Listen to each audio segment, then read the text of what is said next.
ह्या फेसच्या सेंटरचं जे कॉन्ट्रीब्युशन आहे प्रत्येक युनिट सेलमध्ये ते हाफच आहे, कारण ते 2 युनिट सेलचा पार्ट आहे म्हणून त्याचं एका युनिट सेलमधलं कॉन्ट्रीब्युशन फक्त हाफ आहे. म्हणून हाफ आणि टोटल किती आहे आपल्याकडे faces 6. So half into 6 is equal to 3. So total number of particles present at faces त्यांचं कॉन्ट्रीब्युशन असणार 3. म्हणून n is equal to 1 plus 3 is equal to 4.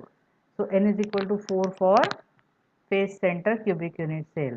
आता इथे तुम्ही बघू शकताय हे कॉर्नरचे पार्टिकल्स दाखवलेत आणि हे बघा हे जे फेसचे प्रत्येक फेसचे जे पार्टिकल आहे ते फक्त हाफच एका सेलमध्ये, उरलेला हाफ दुसऱ्या सेलमध्ये. त्यामुळे या फेसच्या सेंटरचे जे पार्टिकल आहेत त्याचं कॉन्ट्रीब्युशन किती असणार आहे? हाफ. असे 6 फेसेस म्हणून half into 6 is equal to 3.